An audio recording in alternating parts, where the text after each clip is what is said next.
The sun beat down on the parched earth, but it was the heat of anger, not the sun, that scorched the valley of Ireti. On one side stood the warriors of the Sunstone clan, their spears glinting, their faces painted with the symbols of their ancestors. On the other, the warriors of the Riverbend clan, muscles coiled, their shields a wall of defiance. Between them lay the prize, the fertile green crescent, a sliver of paradise blessed by the river god, and now, a symbol of bitter division. For generations, this land had been a source of contention, but never before had the drums of war beaten with such ferocity. The air crackled with tension, a single wrong word, a single misplaced step, threatening to unleash a torrent of blood that would stain the valley for years to come. The birds had fallen silent, the wind held its breath, and the people of both clans watched from the hills, their hearts pounding in their chests. This was more than a dispute over land. It was a clash of pride, a legacy of rivalry about to explode.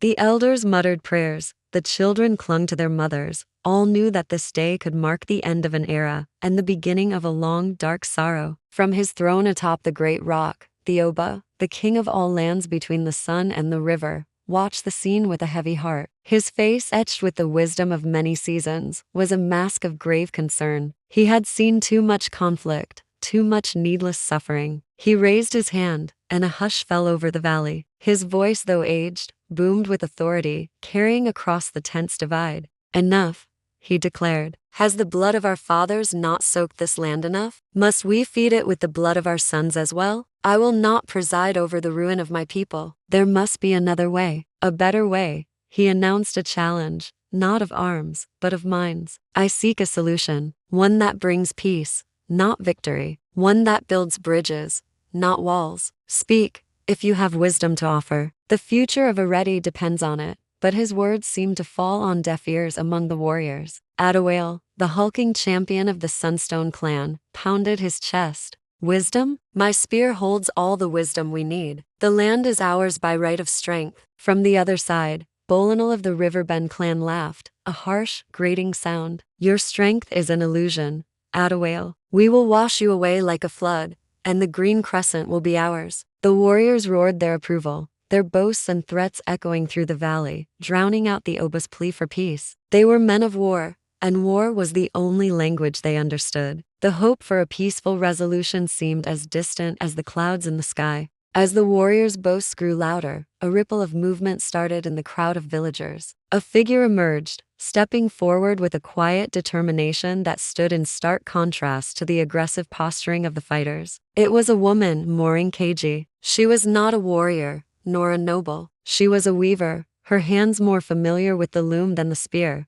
her mind more attuned to patterns of thread than strategies of war. As she walked towards the great rock, a murmur of confusion and scorn followed her. "What is a weaver doing here?" one warrior scoffed. "Go back to your loom, woman. This is a matter for men," another sneered. She reached the foot of the great rock and bowed before the Oba, ignoring the disdainful glares of the warrior council. Adawale crossed his massive arms. "Great Oba, must we waste time with the fantasies of a village woman?" Bolinal added, "Her only plan will be to weave us a tapestry of surrender." The council members chuckled, dismissing her before she had even spoken a word. They saw a simple weaver out of her depth. They didn't see the keen intellect behind her calm eyes, the intricate patterns of logic she could weave as skillfully as any cloth. For a moment, it seemed she would be sent away, her voice silenced before it could be heard. But the Oba, intrigued by her courage, silenced the council with a gesture. "Let her speak," he commanded. Morin Keiji's voice, though not loud, was clear and steady, cutting through the tension. "Honorable Oba, respected warriors," she began, her gaze sweeping over both clans. "You both speak of owning the Green Crescent, but does the land truly belong to any of us? Or do we belong to the land?" She unrolled a scroll of parchment, not a map of battle, but a calendar. "I do not propose a division of the land, which would only create new borders to fight over. I propose a division of time." She pointed to the markings on her scroll. "For the first half of the planting season, when the sun is strongest, the Sunstone clan will farm the Green Crescent. Their knowledge of the sun will yield a great harvest." She then turned her finger to the latter half of the season. "And for the second half, when the rains are most plentiful, the Riverbend clan will take their turn. Their understanding of water will ensure the land thrives. A silence fell as the warriors tried to process this radical idea. Morinkeji wasn't finished. And what of the harvest? She asked. We will not hoard it. We will celebrate it. Together, she described a joint festival, the Festival of Clans, to be held at the end of each harvest. A time for shared feasting, for trading goods, for music and dance.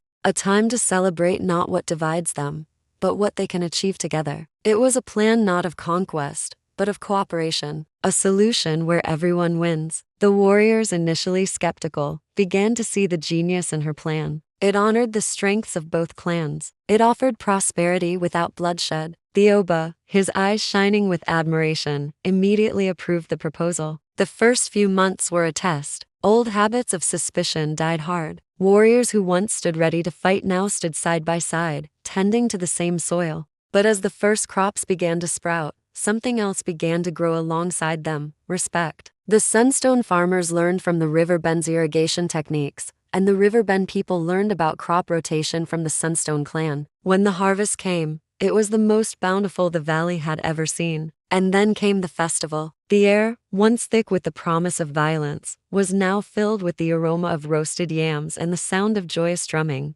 Children from both clans who had been taught to fear each other now played games together, their laughter echoing through the valley. Sunstone traders exchanged their fine leather work for the intricate pottery of the Riverbend. Warriors who had once boasted of their strength now competed in friendly wrestling matches, their roars of effort followed by handshakes and shared gourds of palm wine. The festival was a vibrant tapestry of unity, woven from the threads of Morinkeji's simple, brilliant idea. It was more than a celebration. It was the birth of a new era for Ereddi. On the final day of the festival, the Oba summoned everyone to the foot of the great rock once more. The scene was transformed. Where two hostile armies had stood, a single, united community now gathered. The Oba called for Morinkeji to stand beside him. He held up his royal staff, a symbol of his authority and wisdom. Behold, he proclaimed, his voice filled with pride. This weaver has shown us that the strongest weapon is not the spear, but the mind. The greatest victory is not won on the battlefield, but in the heart.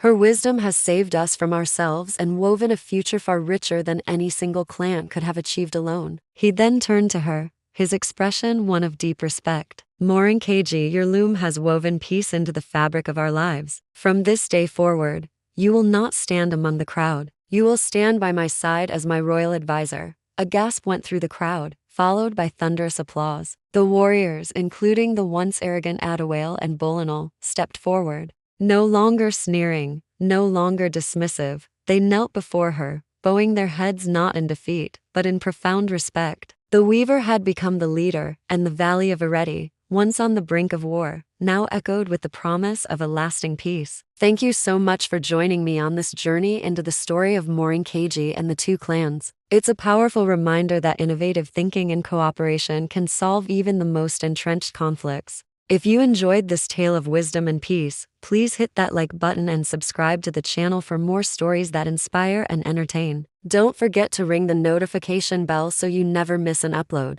What did you think of Morinkeji's solution? Let me know in the comments below. Until next time, stay curious and keep seeking better ways.